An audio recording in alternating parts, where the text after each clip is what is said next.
नमस्कार। आज हम आपके लिए कहानी लेके आए हैं भूतिया बरगद का रहस्य।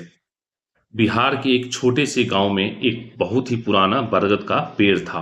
गांव वाले उसे भूतिया बरगद कहते थे। कहा जाता था कि रात के समय उस पेड़ के पास से अजीब आवाजें आती थी। कोई कहता है कि वहां भूत रहता है, तो कोई कहता है कि वहां किसी पुराने खजाने का रहस्य छिपा है। गांव में राहुल नाम का एक 15 साल का लड़का रहता था।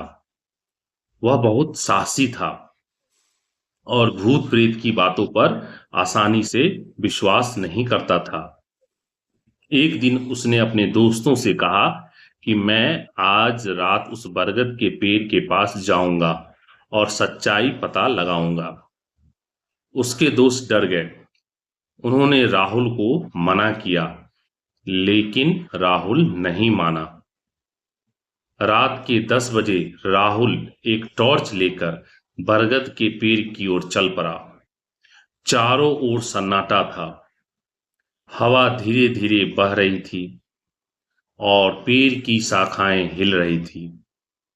अचानक उसे किसी की रोने की आवाज सुनाई दी। राहुल का दिल तेजी से धड़कने लगा, लेकिन उसने हिम्मत नहीं हारी। वह आवाज की दिशा में बढ़ा। तभी उसे पेड़ के पीछे सफेद कपड़ों में एक आकृति दिखाई दी। कौन हो तुम? राहुल ने कांपती आवाज में पूछा। आकृति धीरे धीरे उसकी ओर बढ़ने लगी। राहुल डर गया, लेकिन उसने टॉर्च की रोशनी उस पर डाली। तभी उसे पता चला कि वह कोई भूत नहीं था, बल्कि एक बूढ़ा आदमी था। बूढ़े आदमी ने बताया, मैं कई सालों से इस पेड़ के पास रहता हूँ। लोगों को डराने के लिए कुछ शरारती लड़के रात में अजीब आवाज निकालते हैं। राहुल को सच्चाई पता चल गई। तभी अचानक पास की झाड़ियों से अजीब आवाज आई। राहुल और बूढ़ा आदमी वहां पहुंचे तो देखा कि कुछ लड़के बांसुरी और सीटी बजाकर लोगों को डरा रहे हैं। अगले दिन राहुल ने गांव वाले को सारी बातें बताई, सारी सच्चाई बताई। सबको समझ में आ गया कि बरगद के पेड़ पर कोई भूत नहीं था।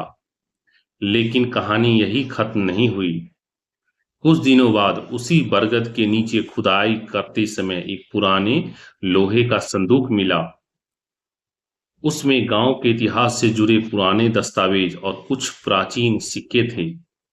अब गांव वाले उस पेड़ को भूतिया नहीं बल्कि रहस्यमयी बरगद कहने लगे। इस तरह राहुल की बहादुरी ने एक बड़े रहस्य से पर्दा उठा दिया और गांव वालों का अंधविश्वास भी दूर हो गया। यहाँ पर हमें क्या सीख मिलती है कि डर और अफवाहों पर विश्वास करने से पहले सच्चाई जानने की कोशिश करनी चाहिए। तो आपको ये कहानी सुनकर कैसी लगी? चैनल को सब्सक्राइब करें, फॉलो करें, वीडियो को लाइक और शेयर करना ना भूलें। धन्यवाद।